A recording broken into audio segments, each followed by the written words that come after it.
Dear children, through this second video, we are going to continue our 11th unit, Main Biological Processes in Plants. Through the first video, we discussed about first biological process as photosynthesis. Now, through the second video, we will continue the lesson. As the second biological process in plants, we are going to discuss about transportation. Transportation also a main biological process in plants. There should be a very good mechanism within the plants for transporting materials for different biological processes. As an example, when we think about photosynthesis process, it needs water. Actually, absorbing water from the soil should be transported to leaves, as well as after producing glucose through the photosynthesis process, this glucose also should be transported to every parts of the plant. So to do these transporting purposes, there are three main methods of transportation in plants. They are diffusion, osmosis and mass flow. First of all, we'll see about diffusion. Diffusion, that is a process in which a movement of a substance from higher concentrated area to lower concentrated area is called diffusion. This diffusion process we can clearly understand through such type of simple activity, simple experiment. So here we dissolve ink, some ink in water funnel like that. So after adding ink particles to this water, into this water, actually in this place ink particles, there are high amount of ink particles there. Actually to this place we can say there's a high concentration of ink particles here. So within few minutes, actually what happened to these ink particles? These ink particles move from high concentrated area to lower concentrated area. So those are some lower concentrated area of ink particles. So after that, after moving ink particles randomly from high concentrated area to low concentrated area, we can observe like that. Actually, that is the process of diffusion. In our day-to-day life also, we can observe such type of occasions.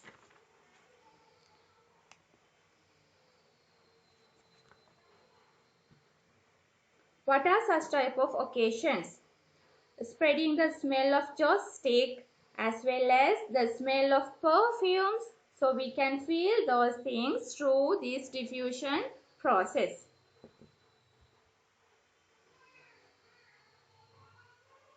By using this figure, you can clearly understand the process of diffusion again. So there are some particles here, particles of a substance, and there's a high concentration, and this place, this region is with low concentration of these particles. So the particles from high concentrated place move to low concentrated place like that. So that is called diffusion. So there's a question. Write 4 instances where diffusion takes place in plants. So you have to write down the answer. You can write down like that.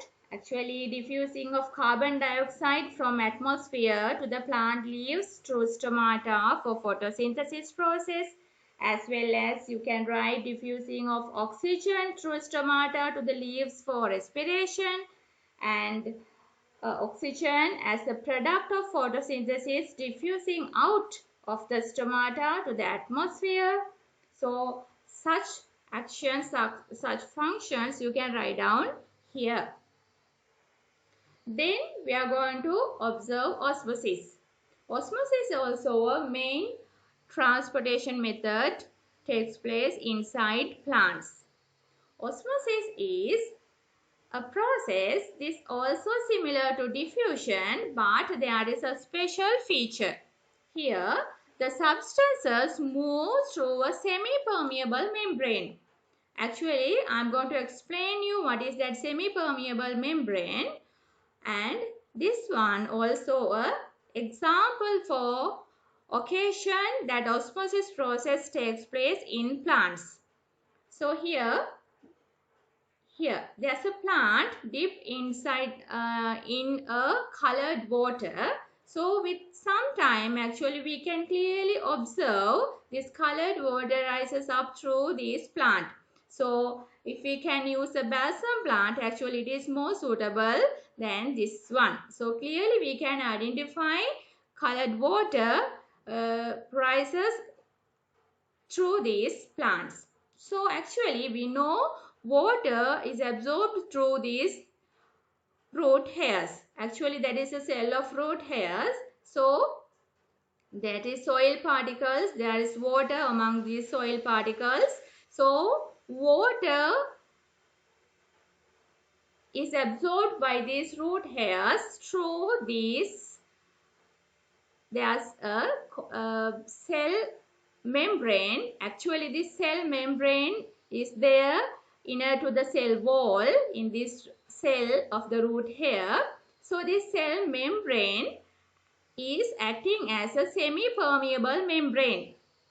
Actually the semi-permeable membrane is a membrane which allows only some selected molecules to pass through it.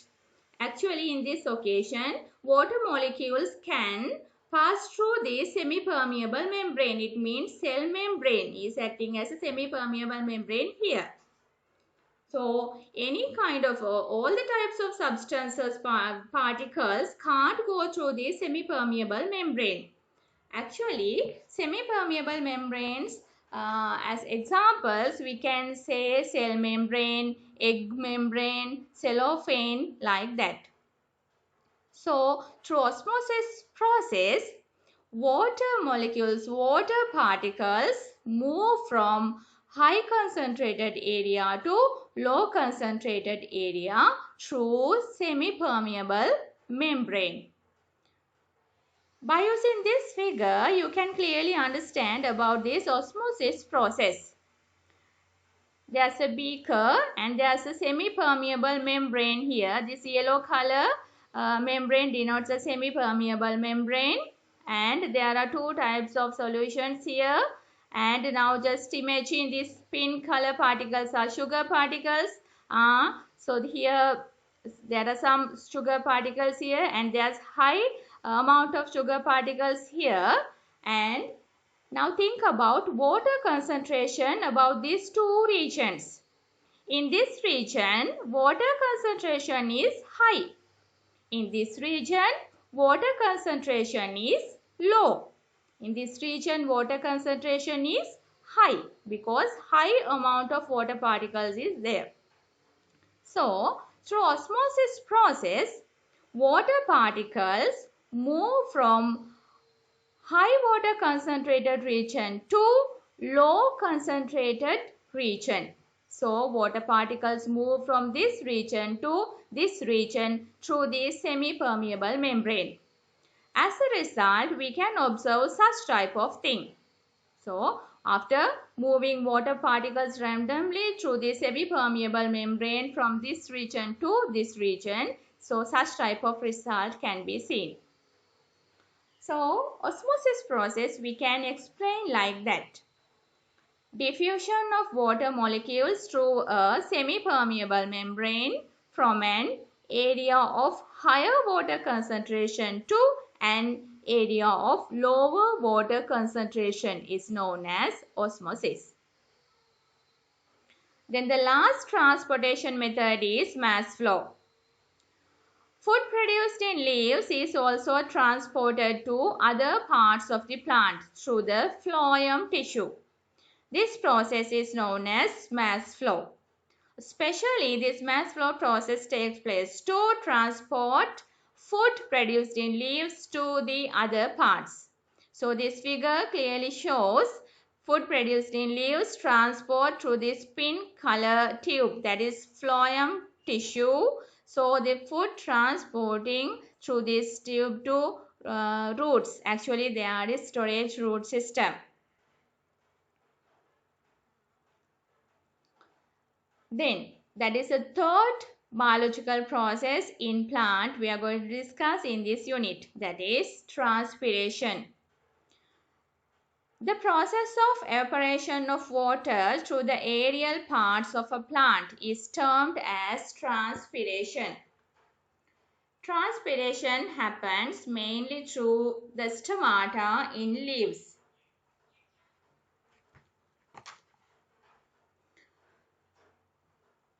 By using such type of simple experiment, we can clearly observe the transpiration process takes place in plants. So here we need such type of small plant and we have to cover it by using a transparent polythene bag like that. So after exposing it to sunlight, so quickly we can observe there are water drops on this polythene bag. Actually, so it is a simple experiment to observe transpiration. There's another experiment to show plants absorb water to fill the gap of water due to transpiration. Actually, here we need such type of U-tube, and the free end of the U-tube we have to fix calibrated pipette like that. Then to this end we have to fix a twigs of plant like that, and we have to airtight seal. We may have to make a airtight seal here, and this U-tube is filled with water. After exposing this apparatus to sunlight, what happened now? Water level in the free arm of the U-tube decreases because the aerial part, this chute system, loses water through transpiration. Therefore, it absorbs the same amount of water from the U-tube. This is the reason for decreasing water level in the free arm of the U-tube. Actually, the same process takes place inside the plants also. When there's a transpiration through aerial parts, when evaporating water from the aerial parts, there's a gap of the water column. To fulfill that gap of the water column, a continuous water column should be rises up from the roots to the aerial parts of the plant. Then there are two questions. You have to write down the answers here. What are the functions of transpiration? So you have to write down those answers. Actually, the transpiration pool is responsible for the continuous water flow from the roots from the aerial parts of the plant. Then as second one, as the water is evaporated, transpiration helps the plant in cooling. As well as there's another important function as maintaining the water cycle by evaporating water. So those are some important functions of transpiration. And there's another question. Write 5 adaptations in plants to minimize transpiration in xerophyte environments. Actually, in xerophyte environments, the climate is very dry, very high temperature is there. So, transpiration is very high in such environments. Actually, if there is very high transpiration, it will be a harm to plants. Actually, because of this wastage of water. So, they have many adaptations to minimize the transpiration. So, you have to write down 5 adaptations like thick epidermis in aerial parts. As an example, temple trees we can take, and some leaves reduces to spines like cactus, and reducing the size of the leaves like navahandi.